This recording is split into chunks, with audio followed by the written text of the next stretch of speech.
Hello everyone, thank you for tuning in.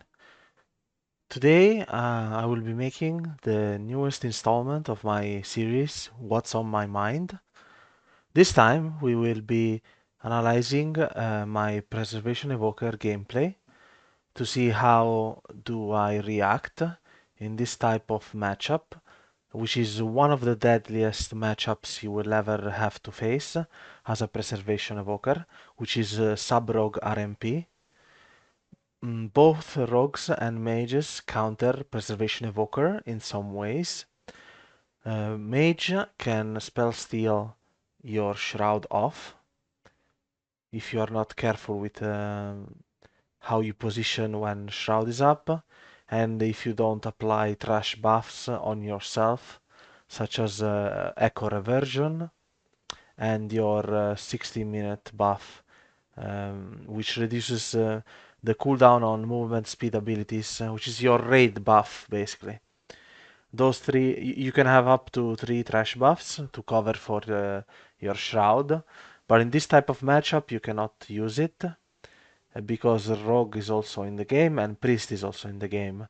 Rogues can instantly remove shroud off if you are not in combat by spamming sap 3 times, or they can dance on you, shadow dance, and remove the shroud off you with cheap shots.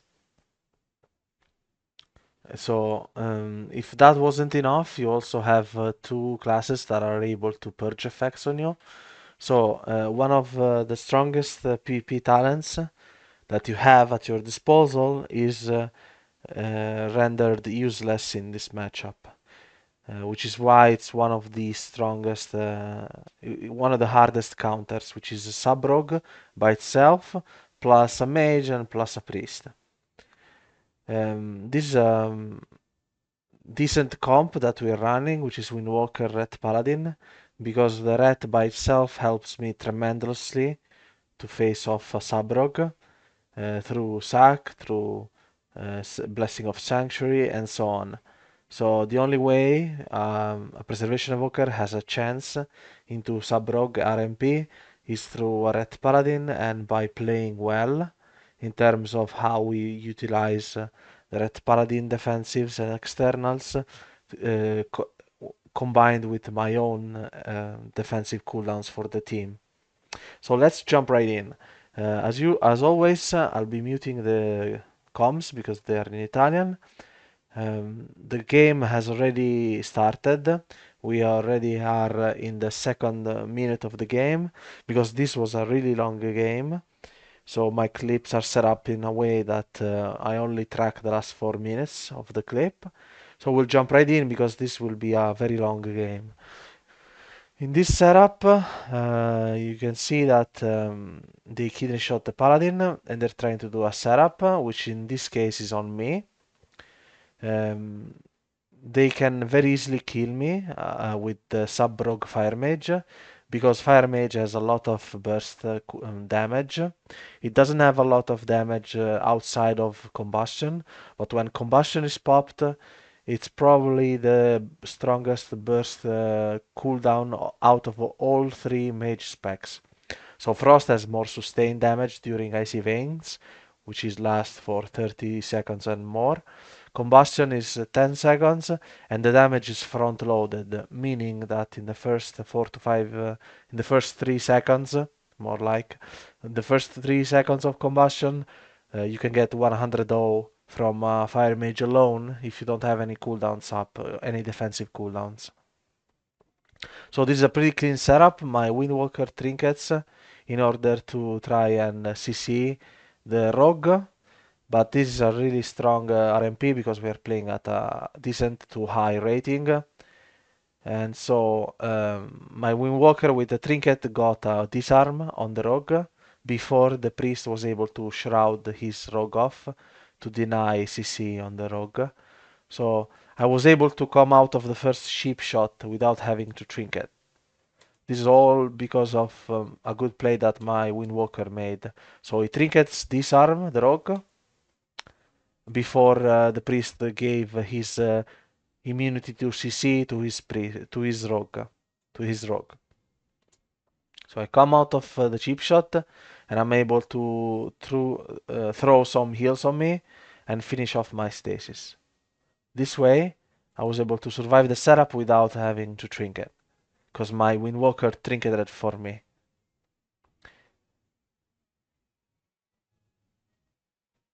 Now we are on the offensive because this is the time where I'm out of stun DR, because this team likes to kill preservation evokers for the reasons that I stated at the start of the video. The damage is front loaded and sub-rogues can kill preservation evokers quite fast. And I also play very close to the fight for the nature of my class, so they cannot easily ice wall me out of the fight or smoke bomb me out of the fight to kill one of my two teammates. So their best strategy is to kill me. So here I use tip the scales for fire breath to purge his hots, so the mage cannot go anywhere. And we force a trinket from priest, and we force more cooldowns from more healing cooldowns from the priest. So this is a good setup from them because they ship my paladin and they send the damage on me. Once again because I'm the premier target, but my paladin did a really good play because he pre-sack me. I have Blessing of Sacrifice on me, so his polymorph instantly breaks. So they have to press smoke bomb on me to deny Blessing of Sanctuary from my paladin, which is available, but the smoke bomb denies it. So in this case, I have to drink it. There is no other way.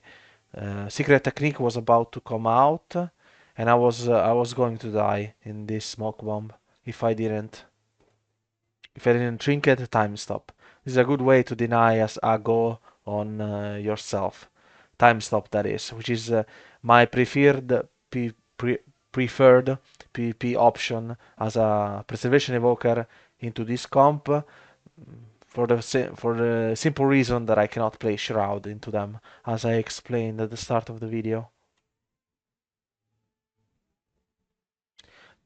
With this hover maneuver, I make it hard to the Subrog to connect to me.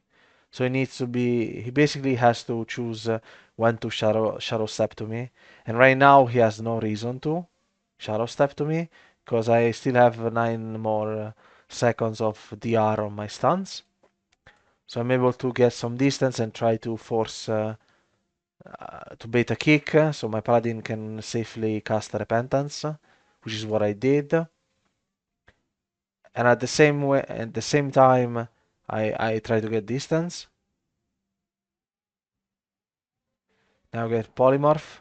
I try to pre-wall go on me.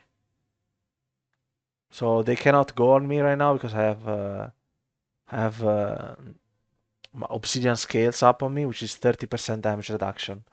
They're waiting for the wall to come off, but this basically tells me already that they want to go on me again because there is no reason for me to come out of these polys. They're simply waiting for my defensive to come out, to come off with combustion up. So I am already certain that they are going to go me again.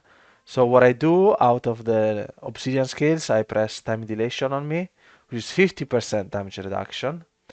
Basically it delays damage. It's not exactly 50% damage reduction, but for the purposes of fighting this comp, it is because the damage is front loaded, and once the damage is gone, I can safely catch up to the damage over time effect that the time dilation gives me, and so it's a non-issue into this comp. It's basically all this to say that this button is 50% damage reduction, time dilation. So I pre-time dilation this, and I almost die through because the game is dog shit. Not exactly a problem of what we could have done differently. It's simply that combustion is too much damage front loaded.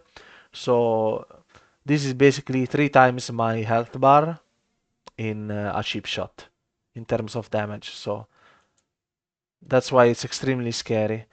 So my paladin has to bubble sanctuary me so I can save myself. And you can see here how much healing I'm getting. Like this was just one tick of rewind. I'm 4 million mana, 4 million HP, and with one tick of rewind, I get healed for 3.8 million healing. Just one tick of rewind, because I just took like 2.5 to 3 times my HP in this time dilation. So my rewind is a complete lay on hands on myself, as long as it's up. Now we're back to normal rotation. I have communion in 15, and we have to look out for our own DRs to know what is next for the enemy team, because it's all about prediction against RMP. So what I did here is to put up a stasis. So for the next setup, if they want to kill me, I will be able to stasis in between the stuns. I get a free precog, so I have time to delay. Now here you see your paladin and your windwalker in crowd control, so it's either they set up Sisionio or they want to go Yo. So what I do here is I kick Poly and they go me. But I have stasis ready. And communion, I prefer to press communion because it's flagellation with dance and shadow blades. But you could argue that stasis was enough. I didn't want to risk it, considering my paladin's trinket is back in 15, and my trinket is back in 15. So no reason to greed for communion when you also need it for mana, because this matchup can go for 10 minutes. So I got kicked here, so I'm forced to press stasis after all. And now this is a decent spot for me because my red trinket and my trinket has come back up. In any case, I try to pre-wall another setup just in case. From this spot, I see that they have kidney shotted my red, so I try to pre-rescue the go. But what happens here is my monk trinkets the blind, so they cheap shot and they try to kill him in the cheap shot because he trinketed a random blind to try and peel. But that's exactly what this RMP was looking for. So they try to kill him in the stuns. So I'm also forced to trinket to save his life. Because if I don't trinket time dilation here, he's 100% dead. He also uses combustion. So in this setup, they try to all in my Windwalker in a stun. Considering both of our trinkets came back up, so they decided to try and kill him off. I had to kick Ice Wall here, otherwise he would have died as well with combustion on the second cheap shot, because I had no rewind to go through the line of sight of the wall. Now the go is over, but we are without trinkets and without communion, so we can both die here in the coming smoke bomb because he doesn't have it right now. I mean, he didn't press it. It was just on ice wall go. So they have both ice wall and the smoke bomb.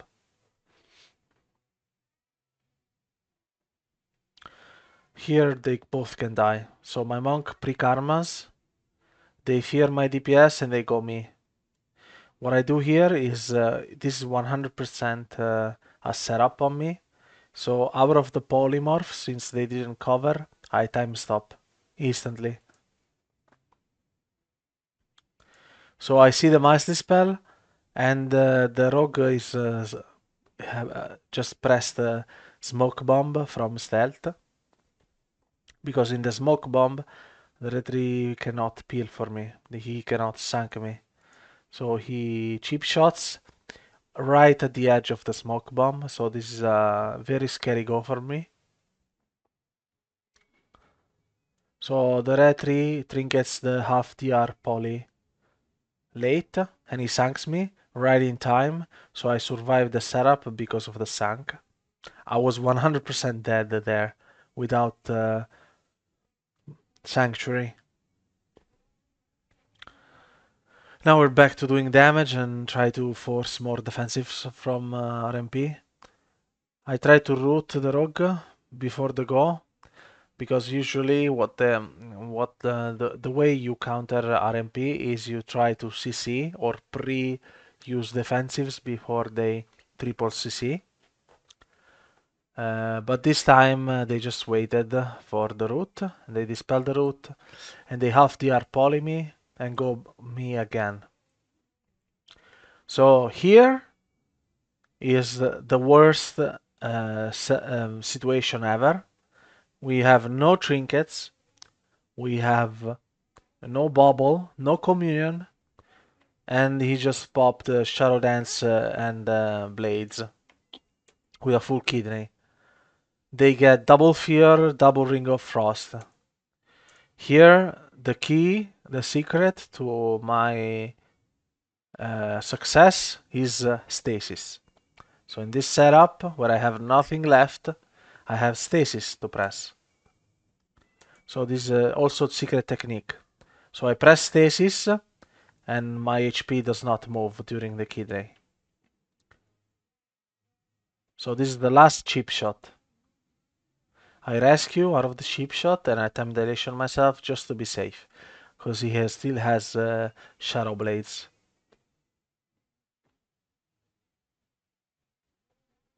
So I have time to pick myself back up. It's actually crazy that I almost die after the stasis, but yeah. So the rogue just randomly dies from setup with a sleep stun Hodge. Hodge sleep on him, on the priest, but he randomly dies to full damage, full burst from us. So he evasions too late, so he dies through. When did he evasion exactly? At 1 million HP left. So yeah.